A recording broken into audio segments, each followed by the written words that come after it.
बिस्मिल्लाहिर्रहमानिर्रहीम, अस्सलाम वालेकुम। आज के हीरो हैं फैसल सिद्दीकी एडवोकेट। कमाल हो गया। किसने कहा था कि बराह रास्त कवरेज दिखाई जाए सुप्रीम कोर्ट में इस केस की, अहम तरीन केस की, किस तरह इलेक्शन कमीशन ने डाका मारा है। मखसूस नशिस्तें तहरीक इंसाफ की जो बनती थी उनको नहीं दी गई। अब इलेक्शन कमीशन खुद रिव्यू में आ गया। फैसल सिद्दीकी ने वो आर्गूमेंट्स दिए हैं कि कमाल हो गया। उन्होंने झिंझोड़ा है जमीर को सुप्रीम कोर्ट के कि आप अपने फैसलों पर ही अमल करवा लें। इतनी बेइज्जती, इतनी डिस्ग्रेस कि 1 साल हो गया सुप्रीम कोर्ट के फैसले पर अमल नहीं हुआ और अब वो इदारा आ जाता है इलेक्शन कमीशन कि जी हमने तो अमल दरामद ही नहीं करना, और अब रिव्यू आकर आप उसका भी सुन रहे हैं। इतना तो सोच लें। एक वक्त में उन्होंने ये भी कहा कि जो 1960 में फातिमा जिन्ना मांग रही थी वही हम आपसे कह रहे हैं, मुकम्मल इंसाफ। शुक्र है वो अदालत नहीं, ये अदालत है। वकील फैसल सिद्दीकी झंझोड़ते रहे अदालत को कि फातिमा जिन्ना जो मांग रही थी ना, इंसाफ, मुकम्मल इंसाफ, आज हम वही मांग रहे हैं। ये सूरत हाल है इस वक्त पाकिस्तान में। सबको पता है कि मखसूस नशिस्तें तरीके इंसाफ का हक बनती हैं, नहीं दी जा रही। और उसमें फिर इलेक्शन कमीशन कैसे कंफ्यूज हो गया एक वक्त में फैसल सिद्दीकी के आगे। फिर उन्होंने बाप का क्या जिक्र कर दिया कि इलेक्शन कमीशन क्या करता है बाप के लिए, बाप पार्टी के लिए। वो सब बहुत दिलचस्प है और इसमें फैसला जो आना है सो आना है। उन्होंने कहा जी केस में हार जाऊं जी तुम वो अलग बात है, लेकिन सुप्रीम कोर्ट के तकद्दुस को तो देख लीजिए, मैं आपकी बात कर रहा हूं। तो बहुत जबरदस्त इन्होंने आर्गूमेंट्स दिए, कमाल कर दिया।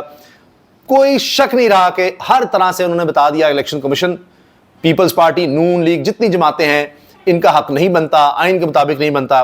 लेकिन बहरहाल फैसला जो आना है वो आना है। मगर सबको नजर आ गया, बहुत जबरदस्त इनके आर्गूमेंट्स थे। कुछ और वीडियोस भी हैं, वो भी मैं आपको दिखाऊंगा। इसके साथ साथ जनाब इस्लामाबाद हाई कोर्ट में भी खड़ाक हो गया है, नया तनाजा खड़ा हो गया है। बगैर फुल कोर्ट मीटिंग के ही रूल्स तब्दील हो गए। जस्टिस बाबर सत्तार का कायम मकाम चीफ जस्टिस सरफराज डोगर को खत। ये रूल्स आइन के आर्टिकल 208 और लाहौर हाई कोर्ट रूल्स के तहत तयशुदा तरीकाकार की खिलाफ वर्जी करते हुए बनाए गए हैं। उनका इसमें सबका नुकसान है। बाबर सत्तार साहब ने खत लिख दिया है, डटे हुए हैं जी वो। और ये अदालत का हाल हो रहा है। अब रूल्स भी इस तरह से बन रहे हैं, किसी को कुछ पता ही नहीं, जजेस को नहीं पता, जबकि फुल कोर्ट के बगैर रूल्स नहीं बन सकते। सुप्रीम कोर्ट में भी जब ये बात होती है वो भी हैरान हो जाते हैं। तो अब यही होगा, कोई आइन कानून जब नहीं बचा तो रूल्स क्या बचने हैं। बस जिसकी जहां दौड़ है, जिसकी जहां ताकत है, जिसका जो बस चलता है वो अब यही करेगा। इसीलिए तो मुल्क का यह हाल हो गया है। अब आप जितना मर्जी संभाल लें, मुआशरत को, मईशत को, सियासत को, आइन को, पार्लियामेंट को, अदलिया को नहीं संभल लें। ये अभी आप देखें, अभी तो आगे आगे देखिए, जैसे जैसे वक्त गुजरेगा, जो कुछ इन्होंने आइन के साथ कर दिया है समझ नहीं आएगी। दरारें क्यों पड़ रही हैं, हालात क्यों खराब हो रहे हैं, क्योंकि असल जो मामला होगा कि लोगों की उमंगों के खिलाफ आपने जब एक निज़ाम मुसल्लत किया होगा वो नहीं चल सकेगा। अब देखिए अभी आने वाले दिनों में आपको ये चीज़ें मजीद नजर आएंगी। एक नया शोशा सामने आ गया जी। हैदर नकवी साहब हैं, तज्जियाकार थे, रिपोर्टर्स प्रोग्राम में एयरवाई पे आया करते थे। अब वो कहते हैं जी मैं मसरूफियत की वजह से नहीं आ सकता, या पता नहीं टाइमिंग चेंज है, मैं बरतानिया होता हूँ। उन्होंने ये खबर दे दी और वो अपनी खबर पर कायम रहें। बार बार कह रहे हैं कि जनरल रिटायर्ड कमर जावेद बाजवा, साबिक आर्मी चीफ, वो अब पीटीआई के सरबराह बनने वाले हैं। इमरान खान को 100% माइनस करने के लिए जरूरी है कि हर उस किरदार को माफी देकर साथ मिलाया जाए जो उसके साथ खड़ा होकर मुल्क दुश्मनी के हर हद क्रॉस करता रहा। ऐसे लोगों से बाद में निपटना कुछ मुश्किल नहीं होगा। मेरी जनरल बाजवा वाली खबर दुरुस्त है, मैं दोबारा बता रहा हूं, जनरल बाजवा वाली खबर दुरुस्त है। वो ये कि जी 6 महीने में जनरल बाजवा जो हैं वो संभालेंगे इलेक्शन लड़के, तहरीक इंसाफ की तरफ से वो आ जाएंगे बतौर वज़ीर आज़म। नाम देगी तहरीक इंसाफ 6 महीने बाद जनरल रिटायर्ड कमर जावेद बाजवा का बतौर वज़ीर आज़म नाम दे सकती है। वो कौमी असम्बली में ज़मीनी इलेक्शन लड़कर आ सकते हैं। अच्छा, इस पर जो अंदाज है अजमल जामी का बड़ा धीमा, उन्होंने सारी चीज़ें खोल कर रख दी। आर्मी एक्ट में तरमीम के मुताबिक बता दिया जी 5 साल से पहले तो सियासत में आ नहीं सकते, जो कोई रिटायर्ड होगा आर्मी का सेंसिटिव पोस्ट से, तो किस तरह से हो जाएगा। इसके बावजूद हैदर नकवी साहब, जिनको तमगा मिल चुका है मौजूदा सेटअप से, इस निज़ाम से, वो अभी तक उस पर खड़े हैं, कहते हैं मैं अपनी खबर पर कायम हूँ। तो इस पर अजमल जामी ने तो सारी चीज़ें खोल कर रख दी हैं कि अब आप खुद सोच लीजिए कि जब रूल्स ही इसकी इजाज़त नहीं देते तो फिर किस तरह होगा। लेकिन बहरहाल रूल्स यहाँ कौन सा रह गए, यहाँ हाई कोर्ट के रूल्स नहीं है या आइन नहीं है, कुछ भी हो सकता है। लेकिन अजमल जामी के बकौल ऐसा मुमकिन नज़र नहीं आता, तहरीक इंसाफ की तरफ से भी नहीं। और मेरा ज़ाती ख्याल है कि जनरल बाजवा साहब तो अब खुद इस्टेब्लिशमेंट के लिए एक बोझ बन चुके हैं। तो अगर उनको कुछ इस तरह से पुश करवाया भी जाता है तो सबका ही नुकसान है। जनरल बाजवा साहब तो अभी खुद घुल मिल भी नहीं उतरा सकते, बहुत सी चीज़ों का उनको अभी सामना है। तो ये चीज़ें अलग से चल रही हैं। अभी इशारतन अजमल जामी ने भी उनका जिक्र किया।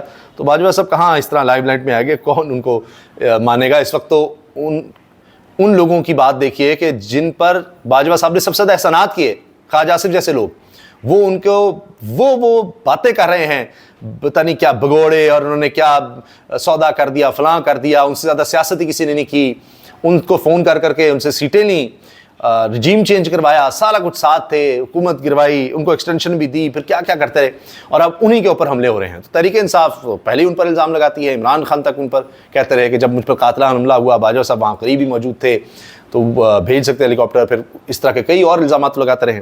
तो देखते हैं जी, बहरहाल खबरें देने में क्या है, यहाँ हर कोई खबर दे रहा है, जैसे भी हो, कभी कुछ कभी कुछ। फजलुर रहमान साहब अलबत्ता इस्लामाबाद आने की खबर दे रहे हैं, या धमकी कह लें, धमकी बेहतर लफ्ज़ है। वो कह रहे हैं कि जी अगर आइन और कानून के मुताबिक नहीं चलना, लोगों की राय को नहीं मानना, अगर मुल्क में मार्शल लॉ लगाने का इख्तियार है तो फिर हम अवाम को भी इस्लामाबाद पर कब्जे का इख्तियार है। वो इस तरह की बातें कर रहे हैं। तो फजलुर रहमान साहब तंग आए हुए हैं। कहा जाता है 26वीं आईनी तरमीम के चक्कर में जो डील थी वो भी पूरी तरह नहीं हुई, फिर कहीं उनको अपने बेटे का खौफ आ जाता है कि उसके साथ पता नहीं क्या हो जाएगा, फैसल वाडा साहब से मुलाकातें करते फिर रहे हैं, बड़ा कुछ चल रहा है, क्योंकि PDM 1 दौर में JUI भी हिस्सा ले चुकी, खैबर पख्तूनख्वा में हुकूमत में बड़े वजीर लगाए थे, बड़ी मौजें थी उस वक्त। ये जी ये देखिए नून लीग के लिए एक बहुत बड़ा मसला खड़ा हो गया है। मुस्लिम लीग नून के साबिक सेनेटर चौधरी तनवीर को रावलपिंडी पुलिस ने साबिक MPA जो तहरीक इंसाफ के थे चौधरी अदनान कत्ल केस में गिरफ्तार कर लिया। चौधरी तनवीर की जमानत कबल गिरफ्तारी लाहौर हाईकोर्ट रावलपिंडी बेंच के जस्टिस सदाकत अली खान ने खारिज कर दी। इनकी जमानत कबल गिरफ्तारी खारिज हुई। रावलपिंडी पुलिस ने, रावलपिंडी से ये एक्टिविटी हुई जी, रावलपिंडी पुलिस मैदान में आई, जो कि वैसे मरीम नवाज साहब के अंडर है, लेकिन मसला ये है कि मोहसिन नकवी साहब वज़ीर दाखिला हैं और मोहसिन नकवी साहब का कबीला और फैमिली और है, तो इसमें भी बहुत सी बातें हुई कि जी कोई कोशिश की जाए, ये हो वो हो, बात नहीं बन सकी, कोई पुलिस वाला इधर से उधर। खैर वो इन्वेस्टिगेशन चलती रही है और अब हाल ये हुआ है कि इनके सीनियर रहनुमा चौधरी तनवीर नून लीग के, उनको गिरफ्तार कर लिया गया है। लेकिन वही हुआ, उन्होंने अपनी लीडरशिप से बड़ा अच्छा काम सीखा हुआ है, वो फौरी बीमार हो गए हैं, गिरफ्तार होने के फौरी बाद बीमार हुए और उनको फिर रावलपिंडी इंस्टीट्यूट ले जाएगा कार्डियोलॉजी, और वहाँ पर जी कहा गया जिनका इलाज वगैरह। तो ये उनकी लीडरशिप भी गिरफ्तारी के बाद बीमार होती है। आज आप देखते हैं शहबाज शरीफ साहब किस तरह दौड़ते भागते फिरते हैं, छलांगे लगा रहे हैं, इधर उधर जा रहे हैं। जो ही इक़्तिदार छिनता है इनकी कमर में शदीद तकलीफ हो जाती है, बड़ी बड़ी बीमारियाँ इनको लग जाती हैं, इनके भाई को भी, इनकी भतीजी को भी, सारे ख़ानदान को, इसहाक डार समेत सारे, जब से इक़्तिदार में आए हैं कभी आपने सुना बीमार हुए हैं? तो असल में ये बीमारी तब होते हैं जब कुर्सी छिनती है, तो कुर्सी के ऊपर बिल्कुल ठीक हो जाते हैं। इलेक्शन कमीशन जो कि दो पार्टियों के दरमियान एडजुडिकेशन अथॉरिटी है, वो कैसे अपील में जा सकता है? ये तो ऐसी है जैसे एक सेशन जज फैसला करे और फिर खुद अपने फैसले के खिलाफ अपील में चला जाए। फैसल सिद्दीकी, कमाल है कि इलेक्शन कमीशन ने खुद तहरीक इंसाफ को खिलाफ फैसला दिया और वो खुद ही आ गया, एक इदारा खड़ा हो गया। यानी कल को सुप्रीम कोर्ट भी आ जाए, खड़ी हो जाए कि जी मैंने फैसला दिया है, और अगर कोई इसको रिव्यू में चैलेंज कर रहा है तो सुप्रीम कोर्ट खुद भी आ जाए कि नहीं हम जजेस भी आ रहे हैं, जरा हमें भी सुन लो कि हमने ये फैसला क्यों किसी के खिलाफ दिया।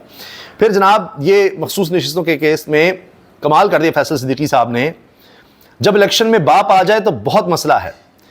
आप क्या कहना चाह रहे हैं? 2018 के इंतखाबात में बाप मुलव्वस था, आप 2018 के इंतखाबात को बाप के साथ जोड़ रहे हैं, तो बाप होता है, जस्टिस जमाल मंदोखेल ने कहा। लेकिन इन्होंने बड़ा जबरदस्त कहा जी बाप मेरा मतलब है बाप पार्टी।